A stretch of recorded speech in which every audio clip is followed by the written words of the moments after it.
In this training video, we're going to look at variables and tags. So as is the case with any software where you have a lot of buttons and knobs and wheels to turn, you want to keep things lean and of course avoid duplication as much as possible. And EventSentry does have a lot of options, a lot of configuration settings, a lot you can do with it. And you will find that there are times when you want to apply almost the same configuration to multiple hosts with just some slight differences. And that's why we created the concept of variables, or I shall say that's why we introduced and utilizing what we call variables. You can find variables when you click on a groups container, and you click on define variables, and you'll notice that no variables are present here. So let's look at this based on an example because that will make the most sense. So let's go down to the actions and let's click on the default email. And you'll notice here that this email is configured to always send all emails to boss. Actually, not booze, but boss@eventsentry.com. Now that's great if that's all you want, but maybe you want to have emails from a different group go to somebody else. Okay, so let's take a look at the groups here, and let's just say, you know what, we want all the emails that are coming from the Docker groups go to a different recipient, and then we maybe want emails come from workstations go to yet somebody else. And that's where we can use variables. So what we're going to do is we're going to introduce a variable, and we're going to simply call it recipients. So we're going to go back to groups, and we're going to say, let's add a variable. We're going to call it recipients, and we're going to give it a default value. So if we don't override that value on a computer or a group basis, that's where it's going to go. And we're just going to keep the one we had before, which is boss@eventsentry.com. Great.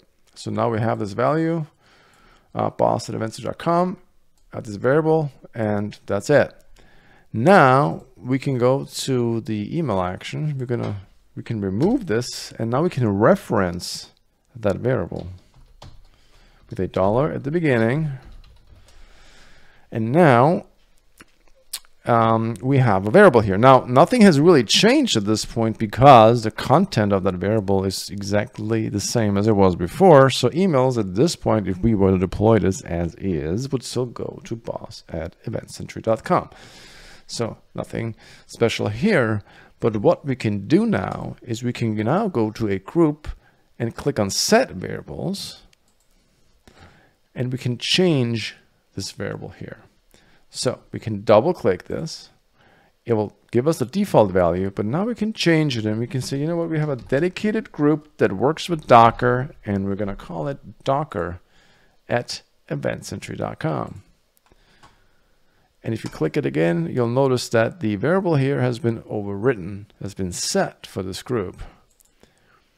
Again, notice a different naming here. Define variables when you're on the group, but set variables when you're in groups, right? And set variables when you're on the actual group. And we're going to just repeat the same thing here. Set variables, again, it's set to boss. That's the default. And we're going to call it Docker here again. And then we'll go to workstations, and we're going to say set variables, change it again, and we'll send it to, let's see, PC@eventsentry.com. So that's how easy it is to set a variable. So now if an action, a filter rule, that's running on this workstation triggers the email action, it is not going to go to boss, it's going to PC@eventsentry.com, and the same goes for those Docker groups where it's going to go to Docker. You can, of course, create multiple variables. You can use them in different types of actions in different places. So there's a lot of flexibility here. So just be aware that this concept exists and can be used.